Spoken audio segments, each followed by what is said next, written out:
Yeah,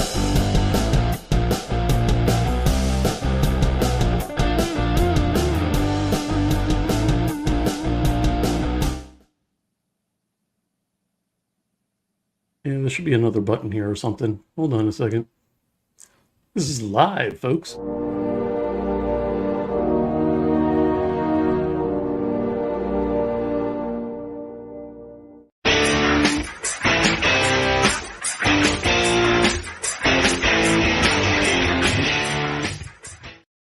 And just like that, it's Thursday night. Welcome to the Indie Escape Network presents The Sticky Microphone. Today, Thursday, March 7th, 10 p.m. Eastern, with director, production designer, FX guy. He has so many freaking hats. Mick Strawn, and actress and writer Wren Vincent. It is going to be an amazing episode. But first, let's introduce our host, Wendy's here, and Hey, Jaime Hill. Ladies! Yeah, it's been How are you? a hot minute. Hey, first of all, I want to say hey to my girl Jaime because I haven't seen her in a bit. You know, and you've been it's been a while. You know, I follow you if we don't get to talk, and so I know Jamie's been keeping really busy, being a superstar and all. Yeah. Just a few podcasts. Just a few podcasts, but tell people, okay, both you ladies need to basically introduce yourself and let everybody out there. This is the first episode of 2024 of the Sticky Mic. Yes. Well, okay, I'll start because Please. I do. Everybody, if you don't know me, Wendy's here. I am a professional voiceover. I've done it for 30 years.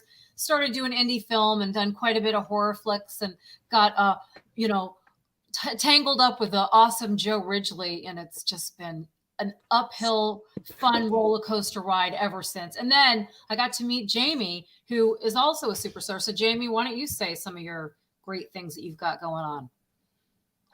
Well, I'm Jaime Hill, and I'm up in Canada, so I'm thawing myself out now because it was quite cold. You guys would say, what, -4 Fahrenheit, so very cold. Yeah, it's very cold for Florida Celsius.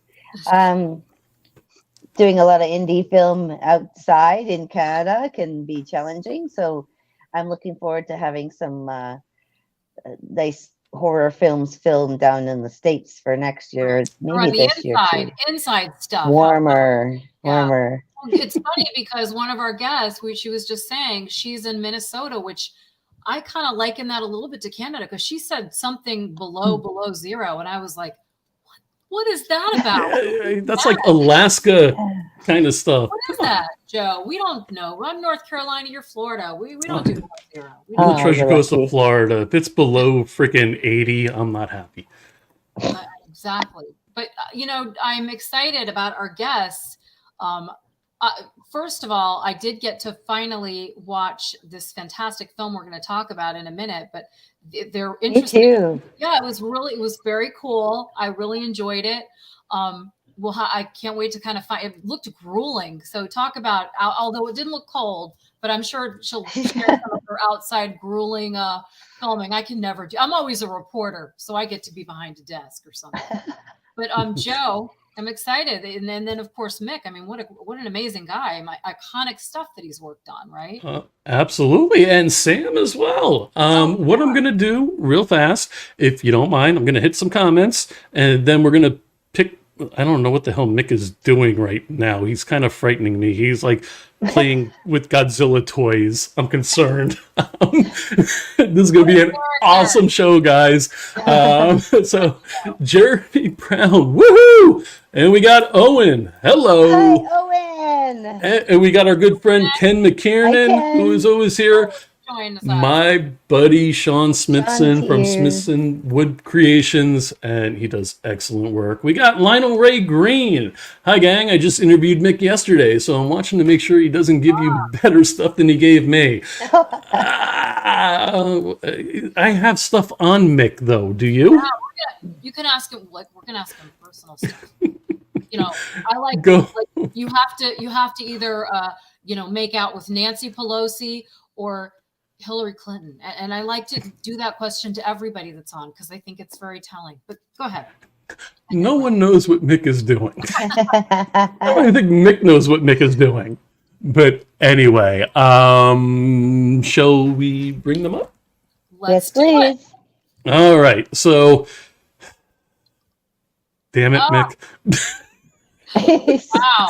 Ladies and gentlemen, Mr. Mick Strawn from such movies as... Oh, no, I can't do that. John Dugan does that. Again and again, how nature points out the folly of man. Ha! Godzilla! Would you like me to run down some of the, and I can't hit everything because you've got too much. Either you're too old or too experienced or both. Wow. Way to start an interview. Too old. Everybody's younger than me. Hey, I train these kids well. Yeah, really. Nick, special effects, director, art department, an actor as well, I think. Am I right about the actor? I was Voice actor, actually, yeah. All right, Candyman, Buffy the Vampire Slayer, Critters 2, Tomboy, Nightmare on Elm Street 4, Leatherface, Blade, Boogie Nights, TV, Freddy's Nightmares. I mean, are there things that I'm missing? Oh, yeah, Nightmare on Elm Street Part 3, Nightmare on Elm Street Part 4. Leatherface, Mortal Kombat, Hercules. The most important thing, though... Vengeance, Friday the 13th Vengeance. No, Corbin's Fantastic Four. Fantastic Four. Sorry, I had that down too. But I wanted to also tell you, Mick, I worked on Friday the 13th Vengeance too. Yes, it's funny is I keep seeing people who worked on Vengeance too, and all I had to say is, "Ha! Nice try, got there first." It was fun, but I didn't see anybody. I did this remotely, so it was fun. All right, yeah. I think it's time to bring up Sam because she's a little under the weather. I don't want to keep her too long. I mean, we don't need any Ladies and gentlemen, Sam, Wren, Vincent. Hi, Sam. I'm really fine. I just have a very slight cold. Do you want me to make use? I'm Jewish. I can make some good matzo ball soup. Ooh, that sounds perfect right now. I just have some little dandelion root tea right now. And I have my tissues, but I'll be fine. I'm going to quickly run some of Sam's stuff. And Sam, please add what you will. Of course, starring in this really amazing film that we'll talk about, Solitude, Sam Wren Vincent, Bazooka, Downtown Owl, and also I found fascinating, worked on The Marvelous Miss Maisel. But is there some things that I should hit that I need to know about? Yeah. I mean, I'm not really allowed to talk about it too much, but I got to be a part of the new Joker film. Oh, I did see that. Saw that. Well, soon. So, yeah, Warner Brothers made me basically sign the scariest NDA of my life. They're like, I'll look after you and your children's children if you say anything. So, wow, scarier than Mick's? Wow. Yes. I do VO for Amazon, and you talk about they have to have it on a top secret, their own server. I have to sign a bunch of stuff, so I get it. Disney sits you in a room and reads it to you. I'm sure. I do. Well, I do VO for them as well, and I have the scariest people in the world. Yeah. I have not worked with Disney yet, so they're not kidding around. Yeah, they do. They do not kid around. Disney was in charge of my years from about 2003 to about 2013, and we're never going to hear about any of that stuff. I was going to say, and you lived to learn. You lived to speak. You lived to speak about it. Wait a minute. They sick the mafia on you if you're on camera. No kidding. No kidding. They're kidding. You're not going to say anything unless we tell you. You can freaking say anything. That's right. Oh, yeah. My buddy Jordan's going through that right now. He was a major toy guy and had a series and everything, and now he's under Disney's belt and can't even talk to him anymore. Lucky to see him anymore. That's right. Well, I'm really interested in, I think one of the coolest ways to get started is I'd love to find out for both of you, but Mick, if you want to start us off, tell us about your journey, how you are to where you are today. As a young boy, were you a puppeteer? What have you, sir? Tell me. He was just playing with dinosaurs a second ago. I was just one of those people that was just really restless. When anybody turned to me and said, I did a lot of construction and printing and graphics work and stuff like that. And then it seemed like as soon as people turned to me and said, you're getting really good at this, you should do this for the rest of my life, or the rest of your life. And I'd be in my car going the other direction. And I just eventually got into the film business, and I found something that had actually a shorter attention span than I did. Crazy. Yeah. And so what do you think your first love is? Is it set design? Is it building? Is it design? I mean, you know what? I gotta I'll tell you the honest truth. It's just filmmaking, all of filmmaking. I always thought that in order to do my job well, I needed to know everybody else's job. And okay. I've always thought that. I've always thought, I used to sit in the evenings, I used to always have a technical manual of some sort sitting beside my bed. And the fact that I didn't grow up to be a ridiculous nerd or a professional geek is a credit to me that I forgot all that stuff. Joe, why are you looking so incredulous? We're like, because he did grow up to be exactly that. That's why I'm confused. Yeah. Nerds are sexy. I'm just saying. Jaime, don't you agree? I mean, damn it, I should have worn my glasses. That's right. You should have. See? Pink glasses. That's what you need. Purple. I want Sally Jesse Raphael red. Upstairs. Okay.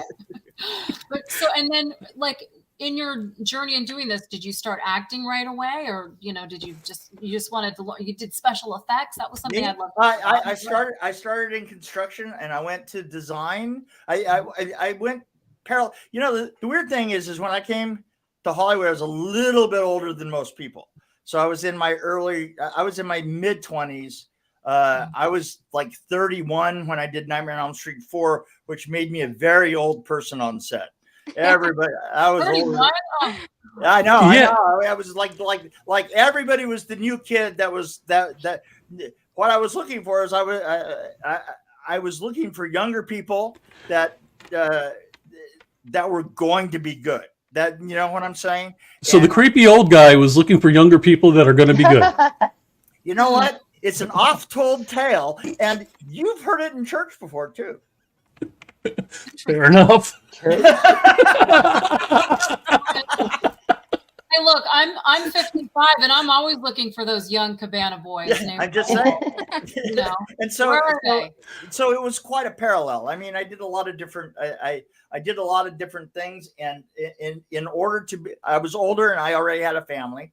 And most people didn't have families in Hollywood. I mean, I don't know if it's quite the same today, but back in the 80s and the 90s, I mean, it was just a balls to the wall job. And in order to keep my family fed, I would not. The normal pattern is you go work on a show, and then you wouldn't do anything for 3 months, and then you would go on, and then you would go out and find another show. And I would design a show, and then I would literally be a carpenter for a couple of days, and then maybe I'd go work on some models for a few days, and then I'd go blow up a bridge, and and then so it just kind of it builds up your resume rather quickly. Well, absolutely. You can tell a man's success by the way he looks now. When Mick started, he weighed about 105 pounds.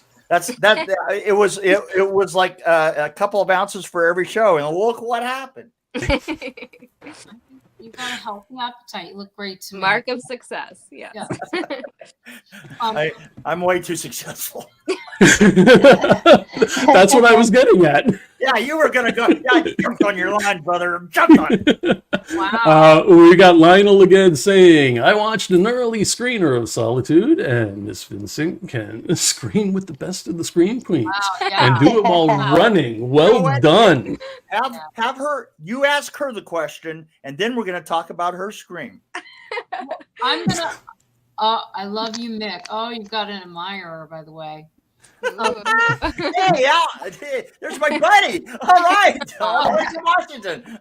Sam, I wanted to ask you, because I have to say this, because I admire, and I mentioned this before. I admire this.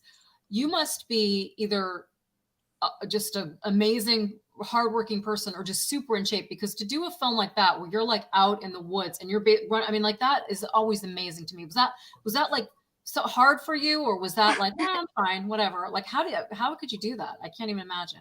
Yeah, I mean, I think that, I mean, of course, like, we were all just working so hard, every one of us. And I mean, I think that on like the physical labor level, I probably had it easier than most of the crew. I think that on like an emotional level, it was a very challenging experience for me. But I think that when I'm acting, it's sort of like out of, like, I don't feel my body as much until after I'm done for the day. And then I'm like, wow, like, I'm really exhausted from all of that. But in the moment, it's more the, just the weight of each scene that kind of focused on. And then we got through it, and then you feel the residual effects afterwards. Part of the, part of the part and part of the character is you're emotionally and physically exhausted. So I guess you could use that to your advantage. I mean, even the most in shape person, right? Because Jaime, I know that you're out there in that cold and doing a lot of that kind of stuff too. I could never do that. And I really do admire that, both of you ladies. But that, I would imagine that you maybe were able to use that, right? Some of the exhaustion. Yeah, absolutely. Okay. I mean, the whole environment, and I mean, it was a pretty special set. I feel like everything worked in our favor, from, just, we would have this really neat mist that would come through in the evenings. And I mean, some of it we were creating, but it was a really incredible set. And for the most part, the hottest days were the days when we had like everybody in the tent, when we were like right out in the direct sunlight. But then for the most part, it wasn't that hot while we were acting. Minnesota doesn't get that hot. I mean, like, how hot? Hold on, I beg to differ here. Minnesota, when you're shooting during the day and you're shooting in one of those white tents. Yeah, that was hot. That was like, it was over 100 degrees. And it's 100 billion. Yeah. It's 100 billion degrees.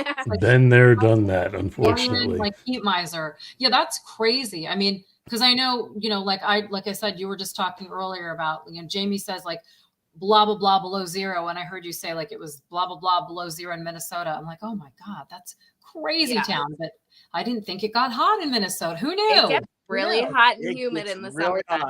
It really does. All right. I've got a... Jeremy, I'm sorry. Our director fainted from heat exhaustion at like the third day in, right? I mean, I think you had to go to the doctor too, Mick.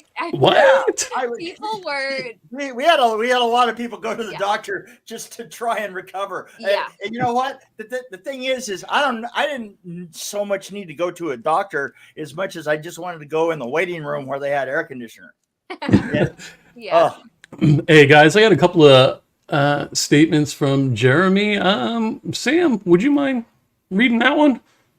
Sam is a worker. She had more energy than all of us combined. Absolutely. Thank you, Jeremy. And a screamer. I tried. Let me tell you something. This woman, this, and I don't mean, I'm not going to be at all disrespectful, but this pint-sized little thing could scream fucking trees over. The first time that she had to scream, it was, I think it was like at the end of her third day, right? And we had the scene, and you guys have seen it.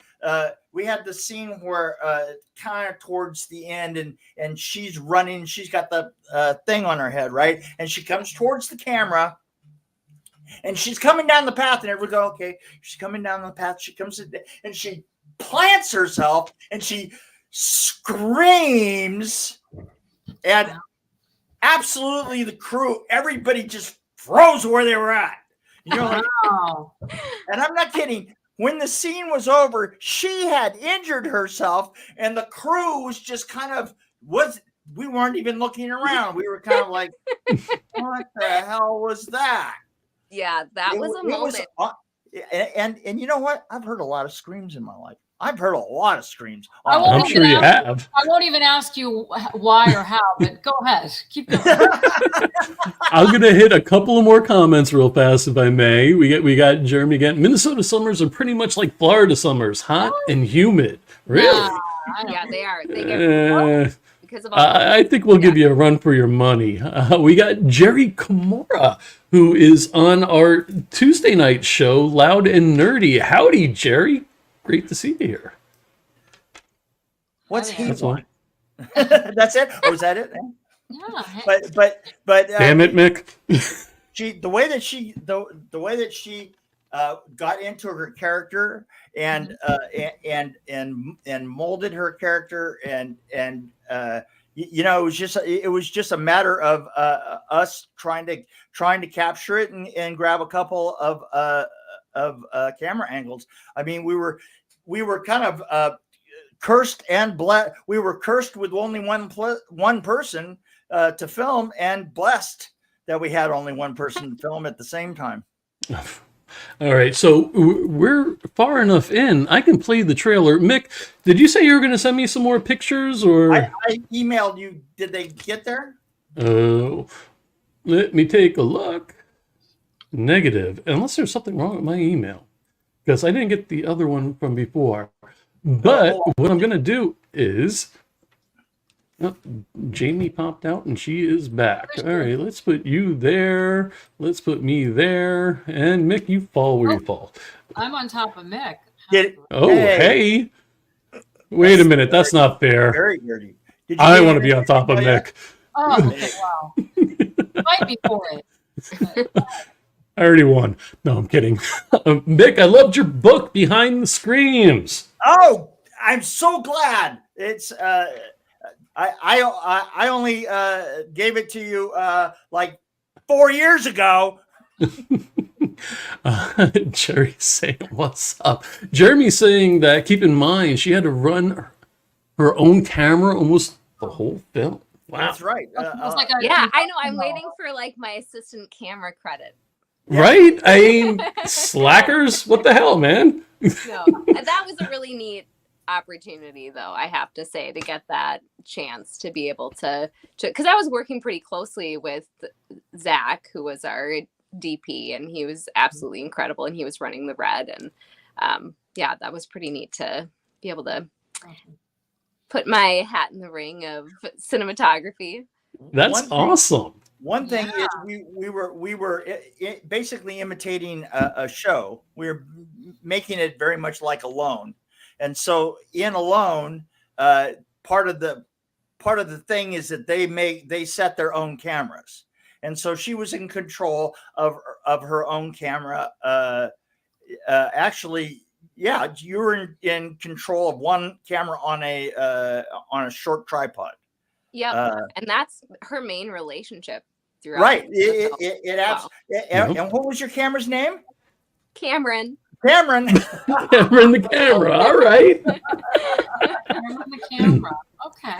All right. I'm going to show the poster, Sort of and then like a Wilson type of ball, beach ball. Right on. All right. So, ladies and gentlemen, Mick, I got to ask, who made the poster? That's amazing. Jeremy. Yeah. Jeremy made the poster, great. and it's an amazing poster. It's grabbed my soul. All right, I am going to play the trailer now, and I'm hoping we can do that again at the end of the episode. Give me one moment.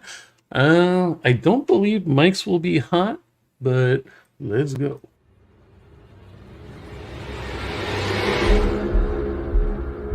I'm really not sure what all of that was last night. Yes, maybe they were right. The psychological, a lot more challenging than the physical.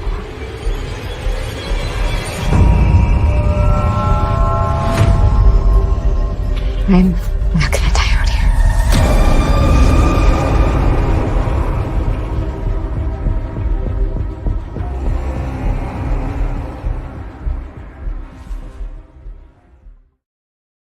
So I have two questions off the bat. Sam, how much of that was actually makeup or pure exhaustion? I think by the end it was pretty Was much pure 50-50. exhaustion. I had really dark circles under my eyes. I mean, my body, I learned a lot about myself as an actor from this project. That I've always known that I'm a method actor, but I think I kind of underestimated like what's happening on like a subliminal level for me a lot of the time. So I had to go to the doctor after this. I don't think I've told Mick or Jeremy this, but I had to go to the doctor because I was like having these kind of like health issues, and the doctor was like, well, there's nothing wrong. You just your body is acting like it's been through trauma. And so I was looking pretty rough at that. Self-inflicted. You better give her those credits fast on IMDb. I mean, and I will say though that, I mean, at the same time, this was like by far the most incredible, wonderful experience. I've never felt so supported and so safe on a set in particular. I think that that's what allowed me to really go to those places where I could be just like completely feral and vulnerable. So that's just a huge credit to the set. One thing you have to remember about this show is this was an incredibly small crew. The entire group of us, every actor, everybody involved, was 17 people. Wow. And for most of the time, it was probably maybe half of that. A lot of the time that was actually on the set itself. So yeah, it's a small bunch. So at the end of the trailer, it says coming soon. So where should we catch it? Well, here's the thing: we're actually doing things like this so that we can walk up to a distributor and headbutt them. Fair enough. I like that.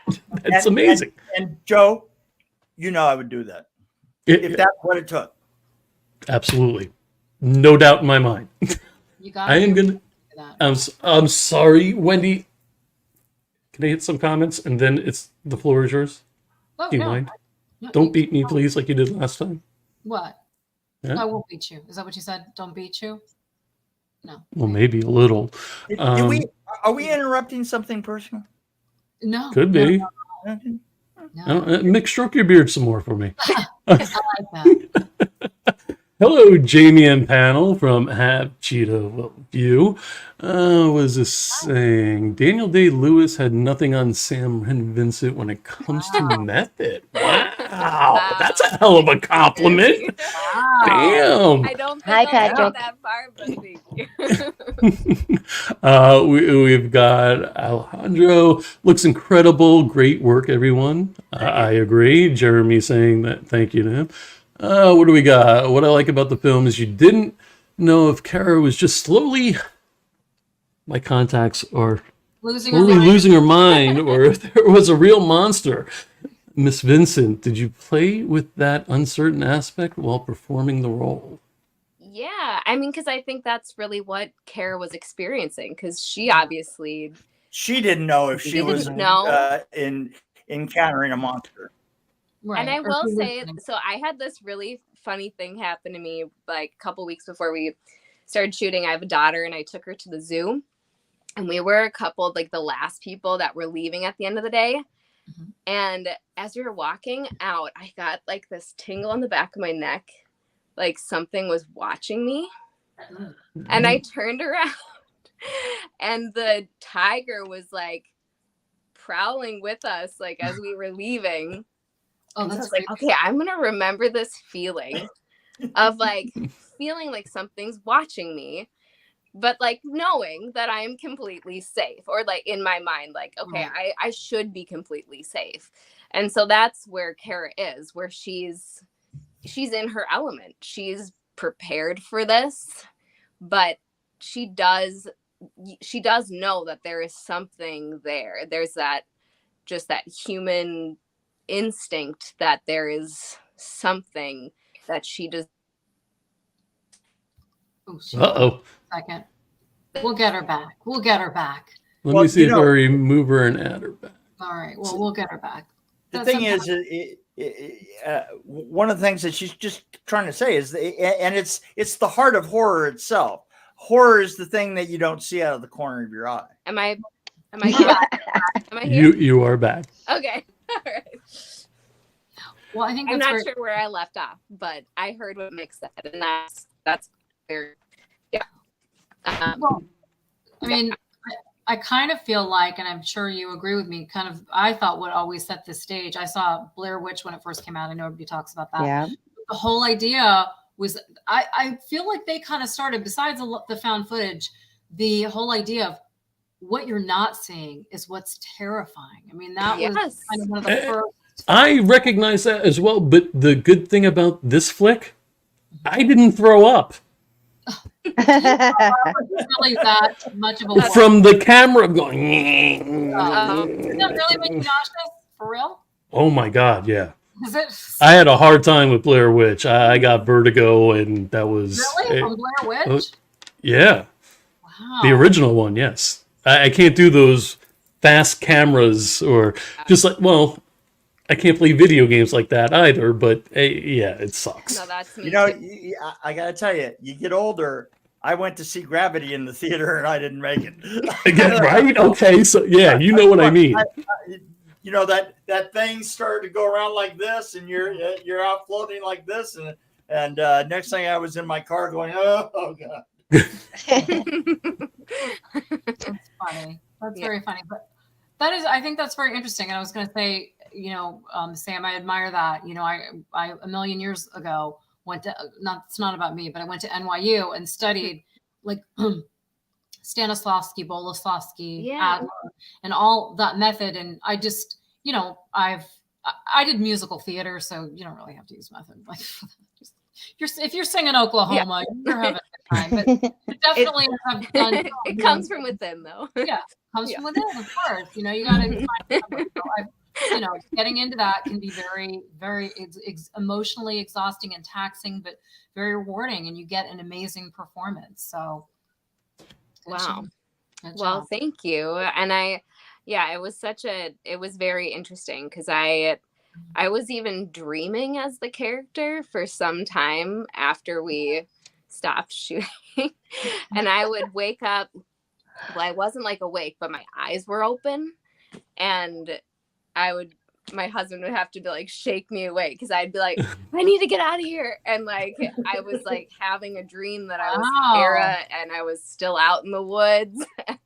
Yeah. So Mick, you gave that poor girl shell shock, man. Is it but you know what? The last time I saw her, she was out on the grass singing songs to berries. What can I say? Yep. Mm-hmm. Yeah. Damn, I want some of those berries. Yeah, what, you know, we should all have some of those berries, right? It's not real good. Jaime, do they have berries in Canada, or things are legal in Canada, aren't they? I feel like yes, ma'am. If they're considered medicinal, they're legal down here. I don't think it's legal here where I am. I'm in North Carolina. All right, we got Jeremy. Mick, can you read your screen or no? If I put a comment on, can you read that? What plays off well with Sam here is that she plays Kara as if there's something out there, but you never quite know if there really is. She absolutely killed it as Kara. Was that a good reading? Was that good for you guys? That was awesome. I'm surprised we didn't have to pay for that. I mean, to be fair, Jeremy, you're gonna really pay. I know. A lot. Jeremy had to put up a lot with me because I was so in character. I was literally I'm sure just like a nightmare to deal with on set once it got dark, because I was like, "What's that?" Like I was scared. Like literally, the night that I screamed what Mick was talking about. Mm-hmm. I think it was because I had been just visualizing that scene for, I think it was like 7-8 months. And I was so surprised that I was so exhausted. I thought like, okay, I'm going to do this, but I don't know if we're going to get it. Like, that was the thought I had in my mind. And then it just happened. And I was there, and it was Kara's experience. And I screamed louder than I have ever in my life. And now my voice is a lot louder. After shooting, my husband has been like, your voice is way louder. Like, you need to be like, lower your voice. Dalton pointed out that you screamed so damn loud that the cops came. And that's absolutely accurate. No, and you have to understand, we were like so far in the middle of bumfuck Egypt that you had to go down the bumfuck Egypt road and turn right and go 5 miles. Yeah. And the sheriff showed up. Oh, wow. Yeah. That was, I mean, I felt proud. I was like, okay, well, Yes. it sounds convincing. So it was a once in a lifetime scream? Yeah. I mean, that first scream, I did go into like a state of shock, and so I had asthma as a kid, but I grew out of it. And Kara, she has asthma. It came back in that moment. Like, I started having an asthma attack. And so my heart was like pounding, and I was kind of like dizzy, and kind of like, I felt like I was high or something. It was like such a strange experience. And I couldn't drive myself home from set. Larry, he was, along with like doing everything else for us and letting us use his property, he was sort of like the medic on set too. And so he took one look at me. He's like, you're just not in shape to drive at all. So I had to sleep in his daughter's bedroom that night. And yeah, I mean, they talk about, you know, when like trauma happens, you just like see it over and over and over again in your head. And I just kept seeing the image of the mask that was being made for the just like, I'd scream too. I had to like hold up books in front of my face. I was like reading about cats in the middle of the night, just like trying to like not think of this. I mean, I just took myself to this place, and like now I can laugh at it, but for those 2 weeks it felt so intense and so Sam, we got another question here for you. How many screams can you do before your voice goes? Well, I lost my voice that first night, like just like the next day. That was the one for the night. That kind of shot the whole thing right there. It was the first and the last for that night. Yeah, because I do want to interrupt, because I do want to say something. As a voiceover and a voice and a singer, you have to be really careful, because you can absolutely do harm to your nodes, right? Your nodules. And so you have to learn to do it the right way. It's not hard. I mean, like, there's rockers that can do stuff like that, but I hope that at least you're honesty, like and all things to help yourself. I swear to God, she screamed so loud that it actually hurt everybody's voice on the set. I mean, it hurt. It was so loud. It was such a lunatic thing that, you know, if you had seen us just right after that, it's just after we moved, we were all huddled because we were scared of her. Wow. Did any lenses shatter or glass shatter or? Oh man, no. Oh, no. It blew out. More like it would move a VW van. Yeah. That's really how the good aftercare with throat coat, and you know, there's a lot of stuff. But anyways, that's just thankfully I didn't have to scream like that again for a couple of days afterwards. And then it was like, well, I've heard people that, you know, work in theater, they'll kind of have like that first night where they just kind of lose their voice, and then they take a few days off, and then it almost comes back stronger. It's sort of like a breath. I don't know. At least that's what happened for me, was that then I think my scream got even louder as like the film progressed. There was a lot of screaming. There was a lot of screaming. She's not just screaming about like the monster. She's screaming with frustration, and she feels like she's being toyed with, but she doesn't understand. Tell me we're not going to lose her. She'll come back. She'll come back. In the meantime, I want to talk about just some of the crew, and I want to put out some things and let you know kind of what some of the people did. Jeremy Brown, and I. Is that Jeremy? That's Jeremy right there. Okay. Jeremy is. We co-directed in this really odd way. Jeremy kind of like preps the actors. He can pick actors so well. I mean, he just has an eye for acting like you wouldn't believe. It's weird because in a certain way, I kind of consider it like the two of us are together a computer, and I do the hardware and he does the software. Okay. I'm the one that says this is where we have to be. This is kind of where the lights should be. This is how this move is going to be. We're going to get this kind of action here. And he's prepped everybody with the lines, and he's gotten the right people there. So that's Jeremy. And then we have Dalton, and Dalton did he's kind of our everything all-purpose nerd. PA. Well, I think he was the focus. No. He's advanced nerd. Don't get me wrong. No, he is. He's incredible. When I say nerd, I mean respect. I mean he can adjust the dials like nobody. But I mean, his editing sense, and he also directed the flashback sequences. Zach Rivers was the DP. We just and we had people just. I mean, we might have had only 17 people, but we looked like 30 and ate like 45. Nice. I got to hit a couple of questions. Sean Smithson, who is actually traveling from Colorado down to Texas, I believe, to shoot on an indie film. He said, any advice for someone that has never yelled or screamed in their lives? I have a role coming up in a week and a half and have to do it. Oh, no.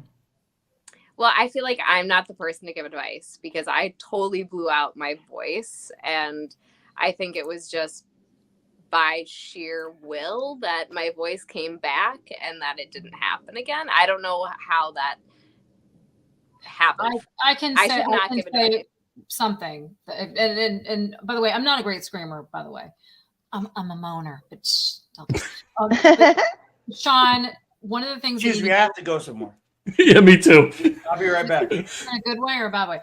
So Sean, one of the things that you got to make sure is support. You probably heard this: support when you scream, sing, whatever. You've got to support from your diaphragm. It should not be coming from your throat. Yeah, it's coming from your like huh, huh, huh. It's that muscle right there. And that's where it comes from. Like if you do an evil laugh, do you guys know how to do an evil laugh? Have I done this before?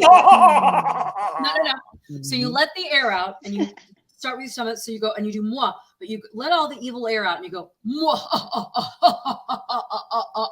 And I know that doesn't sound pretty, but that's kind of what you're using is you're bringing the air through there. So that's kind of the first thing of it. And then you've got to kind of find that voice in there too, but that's how you support it, if that makes any sense. Here comes from here. The best way to have an evil laugh is to be an evil person. Like Mick. That's how Mick's got that down. I'm pretty evil.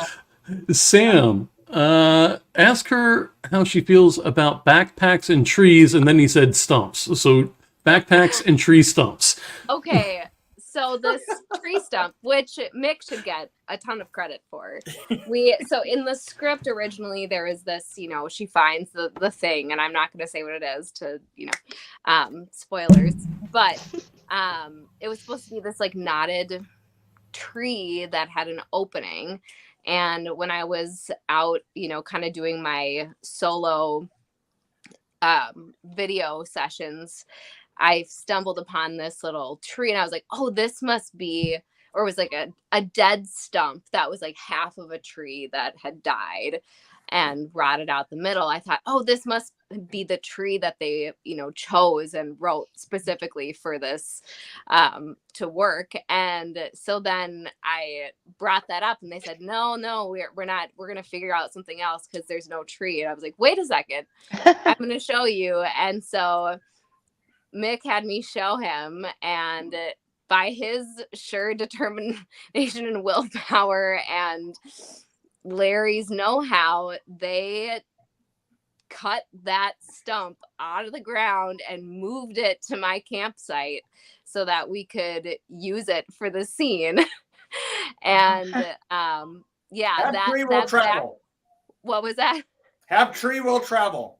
Yes. Yeah. I mean, gosh, poor Larry. He was just drenched in sweat after sawing that. Because that's hard work to saw a stump out of the ground and to make it look believable, like it's actually growing from the dirt as well. Yeah. So that was pretty neat. So after Sean asked that question, Ken said, "Try not to puke." Fair enough. Have Cheetah will view, said Jinkies. And Sean, kind of like a yipper does at an auction, if that makes sense, Wendy. I used to do that at an auction house. So same concept. Are you talking about like disclaimer, like please? The screaming that he was referring to earlier. Oh yeah, I don't know what they mean at auction, but like I was thinking of the fast talking for an auction. Okay. Let's see. Lionel says, "I know Solitude was a low-budget film, but it didn't look like a low-budget film. I couldn't believe how little it cost to make. Kudos to the production team." So, based on that, Mick, am I allowed to ask? No. Okay. Hey. $100,000. Costs more to feed people. $1 million. There you go. Yeah. Oh, the pinky. Thank you. I want to say too, I thought the film looked wonderfully done. It looked, I mean, you know, it goes without saying professional. It just looked beautiful. You know, I get it. It was, you know, a very rugged kind of set, but everything was lit beautifully. It was shot beautifully. Well done. Well done. Thank you. We had an amazing lighting team too. They would just like be off in the trees and we didn't even know where they were half the time, and they were just like really high most of the time. You were in the forest, and you heard crunching over here and crunching over there, and a light like kind of traveling. Yeah. Well, so I'm curious now. Did you guys compared it to Florida and everything? So did you have mosquitoes the size of bats, or? For some reason, I didn't get a single mosquito bite. Now, that's the weird thing is up until I didn't have any mosquito bites until like 3 days before I went home. And then all of a sudden they found me. I was sitting right over there and they just went, "Blah!" Jeremy had he looked like Jeremy was being eaten constantly. In fact, you know, the thing that was really weird is like they were putting little tiny Tupperware lids on him all over the place, you know, to keep him fresh. That's funny. Did I get those photos for you? Deep, though, so I was making sure I wouldn't get bit. Well, are you sending them to the India Escape email? I'm sorry. Just as let's see. Yeah, I think that's what I've got. Mosquitoes are nasty. We had mosquitoes Mick, filming this summer. Canada, do you have them there? If there's any way you to IM them to me, Mick. Sorry, guys, didn't mean to interrupt. I'm trying to get these pictures because I really want to see them. These behind the scenes stuff. You know, just because I'm a producer doesn't mean like I'm totally unprepared. I'll try one more time on Messenger. I'll just get a flock of them going here. Let's see. Cool. So, Grip Ninjas, wasn't sure exactly what that was referring to, but that's maybe the light team. Yep, lights team climbing in the trees. So, Sam, how long did you? Dalton, go ahead and send the pictures, Dalton. Mick uses chat to send pics. Dalton just said that anyway. So, Sam, how long did you work on building the character? What was your approach to the script? So, Jeremy reached out to me in January of last year with the script, and he wanted me to just read the whole thing. was much shorter. It was about 70 pages at that point. And then he asked me to select a portion of the script and send him a self-tape. So I picked one of Kara's many monologues and sent them his way. And I mean, I fell in love with the script right away. I just felt like it was gripping. I was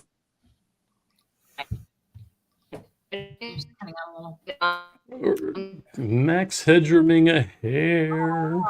Okay, I tried to get the photos to you this time. So see. And now I come back and I don't even know what I'm doing. So am I still here? Yeah, you are still here. Okay. Yeah, I don't know if you're old enough, but yeah, Max Headroom the hair. Like, she's gone. I'm like, I see myself. So. So I guess my approach to the script was, so Jeremy did this really cool thing. He recorded the whole script with an AI voice reading it, and I would force myself to listen to that script every single day, even when I hated it and I didn't want to, so that it would just be like in my mind, knowing exactly how, obviously it was going to look different once we got there on the day, but I always try to visualize the movie. And so having that audio recording was such a gift because I could be doing other things and just listening. And so then when I got there on the day, I didn't have to really, spend that much time with the material because it was already there. So cast your actors early so that they can have that time. Yeah. Oh yeah. It's learning lines is difficult. I do the same thing, by the way, and I'm not a very good study, but recording audio wise and listening to stuff over and over again. That's how. Yeah. Jill, I don't know if it's about time yet, but should we ask where we could find everybody, where they want to? Well, if the Slacker would send me the pictures, I'd be more than happy to. Try your message. I've only sent it to your messenger 4 times and to your email like 5 times. So then I may be having issues myself. I apologize. I think Florida is offline. You're breaking up, Mick. You're breaking up. That has been really weird in Minnesota too. Like our internet's been in and out. Well, you guys, don't you remember like back what was it on Tuesday? Like Facebook and Instagram, like everybody's like, I was logged off. I'm like, what do I do? Oh my god! I was relieved. I'm like, what do I do with myself? I don't know. Finally got something done around the house, right? Right. I was like, do I take care of my children? Here's the thing about getting older. I didn't even notice. Oh, yeah, I did. I was okay. I got to hit one more comment by Jeremy, and then I know, like within the next few minutes, Mick's gonna go. Are we done yet? I gotta walk my dog. That's a pretty good Mick. Yeah, you know what? Yeah, you aren't wrong. So yes, can you tell us? Tell them how you. I can't even talk anymore because Mick's got me so flustered. Hey, Sam, tell us about how you got the film. How did we find you? Well, so at first I was like, what is this? Okay, so Jeremy reached out, and from what I understand, you had done a whole casting process and found an actress out in LA, and originally that's where you were going to shoot it, and then things shut down because I think, who knows, pandemic stuff. I can't remember what it was, but strike. Oh, the strike. That was the strike. Yeah. So then Jeremy reached out to me in January of last year. He sent me a message on Backstage. He had just searched the Backstage database and found my profile and looked at my materials and thought, okay, this seems like a possible Kara. So he reached out to me, and at first I mean, I've gotten weird people reaching out to me on Backstage in the past and been like, I'm not respond. But Jeremy supplied the script, I think, right away. And so that's really what drew me in, seeing the character and what the story was. And so before all this happened, so I had been in 3 other films, independent films, besides the other stuff that I had done that had gotten shut down because of male misconduct. And some that's of that horrible. was targeted towards me. Other times it was, other women on set. So it was like kind of like a bad track record for independent films. And I'm sorry to hear that. Yeah, one in particular I'd come off of that I had been flown out to Boston for.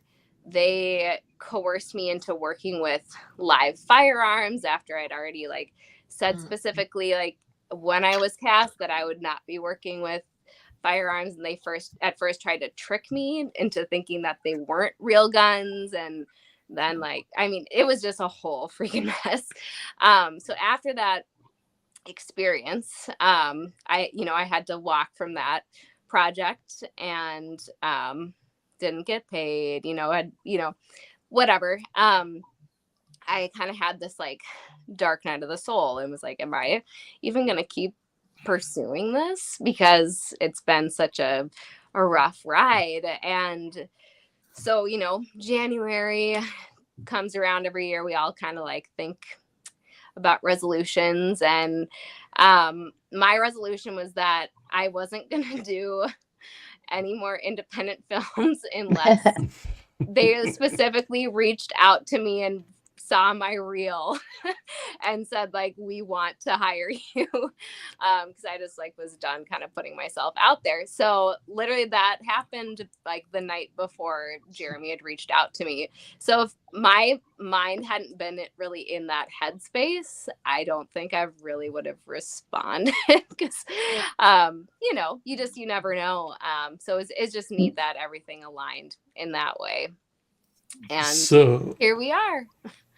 That is awesome. So we're getting to the point of the show that we're going to start winding it down, but I finally got the pictures from Mick, who was slacking all this time. And so we're going to do a little thing called picture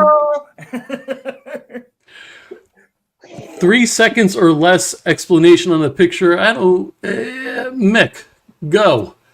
This is looking at our fake moon, right through our our actual fire. Looking at a pot. Go next. Oh, this is our camp. This is the center of our camp. This is Larry built our structure, and on to the next. Derek, better shot of it. This was made exactly like the ones on Alone, and the more that we lit by fire, the better of a mix of lighting that we got on the show. Next. So wait, did you build that? No, I did not. Larry I did not build it. If you go along here, actually, we'll see a picture. Yeah, there you go. Camp Solitude. I don't know if I put them in order, man. It doesn't matter. Just this is Jeremy, and that's Larry, and Larry is the one that built all this, and he was actually contestant on Alone. Yeah, a very popular contestant on Alone. Yeah, he almost won it twice. What? He won it twice. Oh yeah, he's an awesome guy. He was runner up twice. Yeah. He's the nicest guy, and what was great was during the day, whenever he was wherever he was overlooking and trying to work on something, there would be this string of curses coming from out in the forest. Damn it, that son of a bitch! No, wait a minute. Was that from this guy or? Yeah, talk about looking rough out there, right? Okay, so I'm going to ask Sam, what's this? So these are Mary's eyes. This is the other Mick, Michaela Bode. So she played the the entity. Wendigo. Yeah, I didn't want to put in a photo that would display the whole entity, but Entity, that's her getting ready to entize. Okay, and this looks freaking amazing. This is the light that was around our. See, you can see our little shed right there in the middle of that, and this was just the aura that was around it all the time. It was just really, it just had this cool, ethereal, like another world look to it. It really does. All right, let me check something real fast. I'm sorry. Go ahead. Talk amongst yourselves. Are we waiting for more pictures or what? Are you guessing? No. Well, I was looking at comments, but no. We can actually. We are going to end the program, ladies and gentlemen. Ah, there we go. Because Mick has to walk his dog. Either that or talk to a man about a dog. One or the other.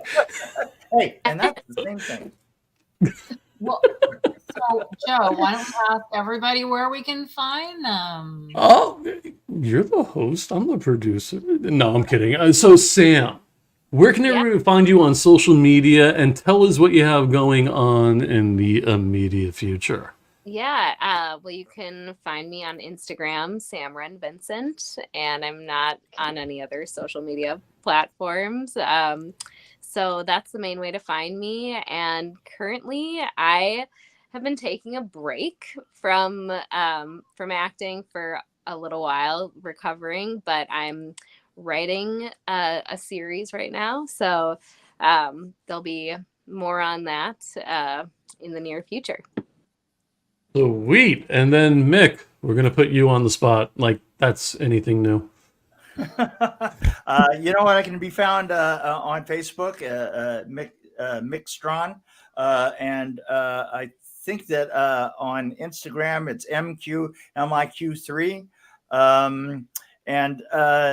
and if you just look behind you on a very dark night, I'll be the one that you can just barely see behind you out of the corner of your eye. Mm-hmm. All right. Sweet. And you can also check out the Solitude Facebook page, and I believe it's on Instagram as well. Yep. Anywhere else? We're right now, I think that we're primarily Instagram and Facebook. Okay, and you're going to come back on, both of you, when the movie's going to be released, right? Absolutely. Yeah. And I should come on sometime and scream and yell about the Nightmare on Elm Streets and stuff like that. Well, you're welcome anytime. You've had an open invitation for almost 7 years, sir. Yeah. You know what? I'm going to take you up on it, man. Then there's going to be trouble. Do you remember when you almost kind of sort of had a show on the program and you were a mentor on the other network? And that's a whole nother show. Never mind. Anyway. Well, you're asking me if I remember things. You know what? Not only do I look like John Dugan, I'm starting to think like him too. But Dugan doesn't know what the... Hold on a second. Let me get this right. Dugan doesn't know what the Coke budget was on certain movies.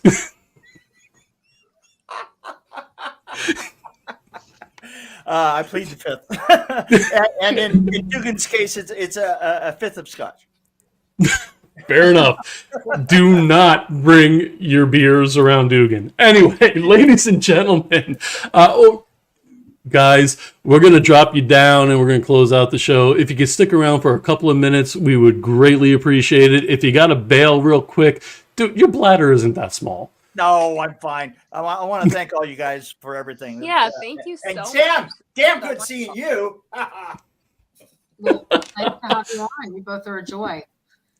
Follow us on Facebook, and thank you for the love and support. And one last comment: he's very inspirational in getting people to take conversations. I don't think they were talking about Mick. That's true, buddy. All right, guys. Again, thank you very much for being on. We hope to speak with you very soon. I'm going to drop you guys down. We'll see you in a minute. Thank you. Good night, guys. Wonderful. Thanks so much for having us. Absolutely. All right. So, Jaime, Yes. where can people find you on social media? What projects are you working on? What do you got going on? What do you got shaking? I'm on TikTok now, so I've been having a lot of fun on there.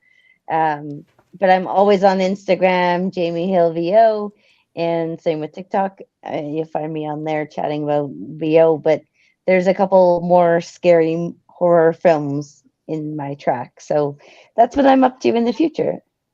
Awesome. Your turn. Wow. I mean, look, I was looking up what my Instagram is.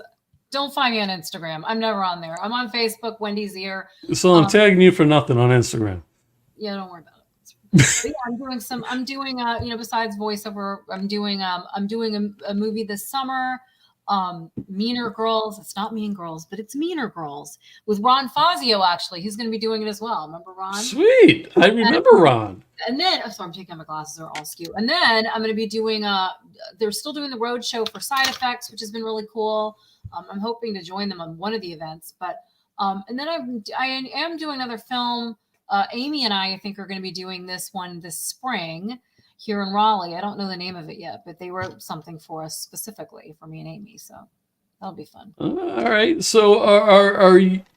Did I drop Jaime down? Don't drop Jaime. I don't think I did. If I did, it wasn't intentional.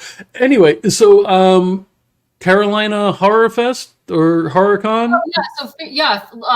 I mean, Matt Burns, Matt Burns, yes, definitely. And Amy and I are going. I mean, I'm not tabling or anything, but Matt had sent something in.